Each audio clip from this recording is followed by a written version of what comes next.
ಅನುದಿನ ಆತ್ಮಿಕ ಆಹಾರದ ಕಾರ್ಯಕ್ರಮವನ್ನು ವೀಕ್ಷಿಸುವಂಥ ಆತ್ಮೀಯರೆಲ್ಲರಿಗೂ ಕರ್ತನು ಒಡೆಯನು ಪ್ರಪಂಚ ಮೋಕ್ಷ ಪ್ರದಾತನಾದ ಯೇಸು ಕ್ರಿಸ್ತನ ನಾಮದಲ್ಲಿ ಹೃತ್ಪೂರ್ವಕ ವಂದನೆಗಳನ್ನು ತಿಳಿಸ್ತಾ ಇದ್ದೇನೆ. ಆತ್ಮಿಕ ಆಶೀರ್ವಾದವು, ಸಮಾಧಾನವು, ಸಂತೋಷವು, ನೆಮ್ಮದಿಯು, ಆರೋಗ್ಯವು ತಂದೆಯಾದ ದೇವರು ಅನುಗ್ರಹಿಸಲಿ ಎಂದು ಯೇಸು ಕ್ರಿಸ್ತನ ಮೂಲಕ ದೇವರನ್ನು ಪ್ರಾರ್ಥಿಸುತ್ತೇನೆ. ದೇವರ ನಾಮಕ್ಕೆ ಸ್ತೋತ್ರಗಳು. ಈ ದಿನ ಮತ್ತೊಂದು ಅಂಶವನ್ನು ನಿಮ್ಮೊಟ್ಟಿಗೆ ಮಾತನಾಡೋದಕ್ಕೆ ಸಿದ್ಧನಾಗಿದ್ದೇನೆ. ಯೇಸು ಕ್ರಿಸ್ತನಲ್ಲಿ ನಿತ್ಯ ಜೀವ ಇದೆಯಾ ಎಂಬ ಅಂಶವನ್ನು ನಿಮ್ಮೊಟ್ಟಿಗೆ ಮಾತನಾಡ್ತಾ ಇದ್ದೇನೆ. ಅದು ಹೇಗೆ? ನಿತ್ಯ ಜೀವ ಅಂದರೆ ನಮ್ಮಲ್ಲಿ ನಿತ್ಯ ಜೀವ ಇಲ್ವಾ? ನಮ್ಮಲ್ಲಿ ಸರ್ವ ಮಾನವರಲ್ಲಿ ಜೀವ ಇಲ್ವಾ ಅಂತ ನೋಡುವಾಗ ನಿತ್ಯ ಜೀವ ಎನ್ನುವಂಥದ್ದು ಬೇರೆ, ಜೀವ ಎನ್ನುವಂಥದ್ದು ಬೇರೆ. ನೀವು ನೋಡಿ, ಸರ್ವ ಮಾನವರಲ್ಲಿ ನೋಡುವಾಗ ಜೀವ ಇದೆ. ಯಾರ ಮೂಲಕ ಬಂದಿದೆ ಅಂತ ನೋಡುವಾಗ ಆದಿಕಾಂಡ ನೋಡ್ತೀವಿ. ಆದಿಕಾಂಡ 2ನೇ ಅಧ್ಯಾಯ 7ನೇ ವಚನದಲ್ಲಿ ಒಂದು ಮಾತನ್ನು ನೋಡೋಣ ಪ್ರಿಯರೇ. ಆದಿಕಾಂಡ 2ನೇ ಅಧ್ಯಾಯ 7ನೇ ವಚನ.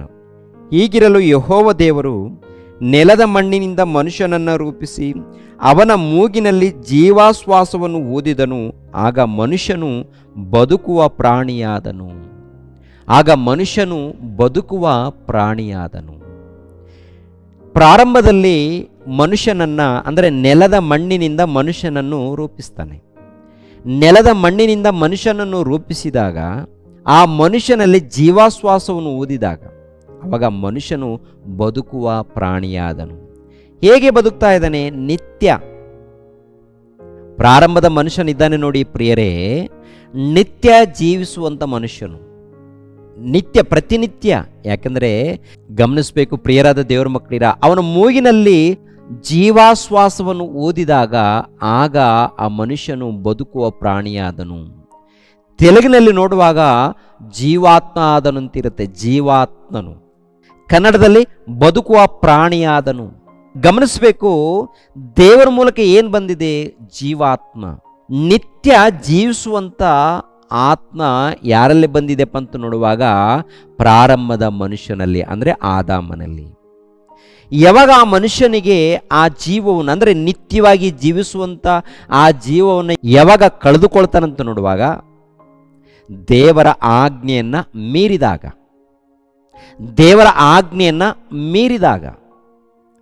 ಯಾವ ಆಜ್ಞೆಯನ್ನು ಮೀರ್ತಾನೆ? ನೋಡಪ್ಪ ಆದಾಮನೇ, ಈ ತೋಟದಲ್ಲಿ ಅಂದರೆ ಏದೇನು ತೋಟದಲ್ಲಿ ವಿಧ ವಿಧವಾದಂಥ ಹಣ್ಣುಗಳು, ಹಂಪಲುಗಳು ಎಲ್ಲ ಇಟ್ಟಿದ್ದೀನಿ, ಎಲ್ಲವಾಗಿ ಯಥೇಚ್ಛವಾಗಿ ತಿನ್ಬೋದು. ಆದರೆ ಒಳ್ಳೆದರ ಕೆಟ್ಟದರ ಹರವನ್ನು ಹುಟ್ಟಿಸುವಂಥ ಮರದ ಹಣ್ಣನ್ನು ಹಾಕಿದ್ದೀನಿ. ಆದರೆ ಇದನ್ನು ಮುಟ್ಟಲೂ ಬಾರದು, ತಿನ್ನಲೂ ಕೂಡದು. ಮುಟ್ಟಿದರೆ ತಿಂದರೆ ಏನಾಗುತ್ತೆ? ನಿನಗೆ ಸಾವು ಬರುತ್ತೆ, ನೀನು ಸತ್ತೋಗ್ತೀಯ. ತಿಂದ ದಿನದಲ್ಲಿ ಏನಾಗ್ತೀಯ? ಸತ್ತೋಗ್ತೀಯ. ಇವಾಗ ದೇವರ ಆಜ್ಞೆ ಕೊಟ್ಟಿದ್ದಾರಾ? ಆಜ್ಞೆ ಕೊಟ್ಟಿದ್ದಾರೆ. ಆಜ್ಞೆಯನ್ನು ಆದಾಮನ ಏನು ಮಾಡ್ತಾನೆ? ತನ್ನ ಹೆಂಡತಿಯ ಮಾತನ್ನು ಕೇಳಿ ಮೀರ್ತಾನೆ. ಮೀರಿದಾಗ ಏನು ತಂದುಕೊಳ್ತಾನೆ? ಮರಣವನ್ನು ತಂದುಕೊಳ್ಳುವಂಥದ್ದು. ಮರಣವನ್ನು ಅಂದರೆ ಸಾವು ಬರುತ್ತೆ. ಅದಕ್ಕಿಂತ ಮುಂಚಿತವಾಗಿ ನಿತ್ಯ ಜೀವಿಸುವಂಥ ಭಾಗ್ಯವನ್ನು ಪಡ್ಕೊಂಡಿರ್ತಾನೆ. ಯಾವಾಗ ದೇವರ ಮಾತನ್ನು ಮೀರ್ತಾನೋ ಆವಾಗ ಮನುಷ್ಯನು ಮರಣವನ್ನು ತಂದುಕೊಳ್ತಾನೆ. ಆವಾಗ ನಿತ್ಯ ಜೀವಿಸುವಂಥ ಒಂದು ಭಾಗ್ಯವನ್ನು ಕಳೆದುಕೊಳ್ತಾನೆ. ಮರಣ ಬಂತು. ಹೇಗಾಯಿತು? ದೇವರ ಆಜ್ಞೆಯನ್ನು ಮೀರ್ತಾನೆ. ಯಾರ ಮಾತನ್ನು ಕೇಳಿ? ಅವ್ವಳ ಮಾತನ್ನು ಕೇಳಿ. ಅವ್ವಳು ಸೈತಾನನ ಮಾತನ್ನು ಕೇಳಿ. ಹೌದಲ್ವಾ? ಇವಾಗ ಶಾಶ್ವತವಾಗಿ ನಿತ್ಯ ಜೀವಿಸುವಂಥವ್ರು ಅವರು ಮರಣವನ್ನು ತಂದುಕೊಂಡ್ರ? ಒಂದು ರೀತಿಯಲ್ಲಿ ನೋಡುವಾಗ ಭೌತಿಕವಾದಂಥ ಮರಣ, ಮತ್ತೊಂದು ರೀತಿಯಲ್ಲಿ ನೋಡುವಾಗ ಆತ್ಮಿಕವಾದಂಥ ಮರಣ. ಅಂದರೆ ನಿತ್ಯ ಜೀವಿಸುವಂಥ ಜೀವಿತವನ್ನು ಕಳ್ಕೊಳ್ತಾರೆ. ಈ ಲೋಕದಲ್ಲಿ ಮನುಷ್ಯನು ಬದುಕ್ತಾನೆ, ಜೀವಿಸ್ತಾ ಇದ್ದಾನೆ, ಜೀವ ಇದೆ. ಆದರೆ ನಿತ್ಯ ಜೀವಿಸುವಂಥ ಜೀವ ಇಲ್ಲ. ಮತ್ತೇನು ಪರಿಸ್ಥಿತಿ ಏನು ಅಂತ ನೋಡುವಾಗ ಪ್ರಿಯರಾದ ದೇವರ ಮಕ್ಕಳಿರ, ಸರ್ವ ಮಾನವರನ್ನು ಕುರಿತು ಹೇಳಿರುವಂಥ ಮಾತು ಒಂದ್ಸಾರಿ ಗಮನಿಸುವಾಗ ಹೊಸ ಒಡಂಬಡಿಕೆಯಲ್ಲಿ ಪೇತ್ರನು ಬರೆದ ಮೊದಲನೇ ಪತ್ರಿಕೆ 24ನೇ ವಚನ, 25ನೇ ವಚನ. ನರ ಜಾತಿಯೆಲ್ಲ ಹುಲ್ಲಿನ ಹಾಗಿದೆ, ಅದರ ಪ್ರಭಾವವೆಲ್ಲ ಹುಲ್ಲಿನ ಹೂವಿನಂಥದೇ. ಹುಲ್ಲು ಒಣಗಿ ಹೋಗುವುದು, ಹೂವು ಉದರಿ ಹೋಗುವುದು, ಕರ್ತನ ಮಾತು ಸದಾಕಾಲವೂ ಇರುವುದು.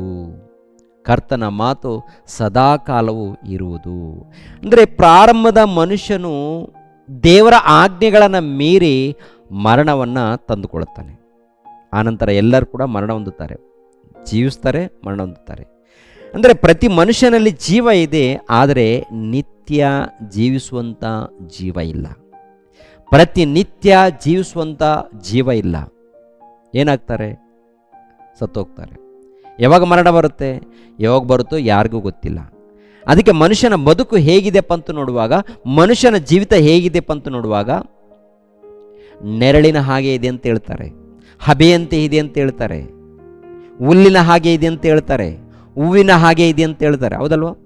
ಮನುಷ್ಯನ ಜೀವಿತ ಹುಲ್ಲಿನ ಹಾಗಿದೆ, ಹೂವಿನ ಹಾಗಿದೆ, ನೆರಳಿನ ಹಾಗಿದೆ, ಹಬೆಯಂತಿದೆ. ಸ್ವಲ್ಪ ಹೊತ್ತು ಕಾಣಿಸಿಕೊಂಡು ಆಮೇಲೆ ಕಾಣದೇ ಇರುವ ಹಬೆಯಂತಿದ್ದಾನೆ. ಏನಾಗ್ತಾನೆ? ಗತಿಸಿ ಹೋಗ್ತಾನೆ, ಗತಿಸಿ ಹೋಗ್ತಾನೆ.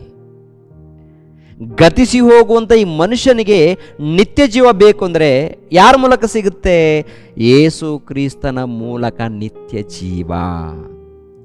ಯೇಸು ಕ್ರಿಸ್ತನ ಮೂಲಕ ನಿತ್ಯ ಜೀವ. ಯೋಹಾನನು ಬರೆದ ಮೊದಲನೇ ಪತ್ರಿಕೆ 1ನೇ ಅಧ್ಯಾಯ 1ನೇ ವಚನವನ್ನು ನೋಡಿ ಪ್ರಿಯರೇ. ನಾವು ನಿಮಗೆ ಪ್ರಸಿದ್ಧಿಪಡಿಸುವ ಜೀವವಾಕ್ಯವು ಆದಿಯಿಂದ ಇದ್ದದ್ದು. ನಾವು ಅದನ್ನು ಕಿವಿಯಾರೆ ಕೇಳಿ, ಕಣ್ಣಾರೆ ಕಂಡು, ಮನಸ್ಸಿನಲ್ಲಿ ಇಟ್ಟು ನೋಡಿ ಕೈಯಿಂದ ಮುಟ್ಟಿದೆವು. ಆ ಜೀವವು ಪ್ರತ್ಯಕ್ಷವಾಯಿತು. ತಂದೆಯ ಬಳಿಯಲ್ಲಿದ್ದದ್ದು ನಮಗೆ ಪ್ರತ್ಯಕ್ಷವಾದಂಥ ಆ ನಿತ್ಯ ಜೀವವನ್ನು ನಾವು ಕಂಡು ಅದನ್ನು ಕುರಿತು ಸಾಕ್ಷಿ ಹೇಳಿ ಅದನ್ನು ನಿಮಗೆ ಪ್ರಸಿದ್ಧಪಡಿಸುತ್ತೇವೆ. ಅಂದರೆ ಈ ನಿತ್ಯ ಜೀವ ಎಂಬ ಯೇಸು ಕ್ರಿಸ್ತನು ಪರಲೋಕದಲ್ಲಿದ್ದರು.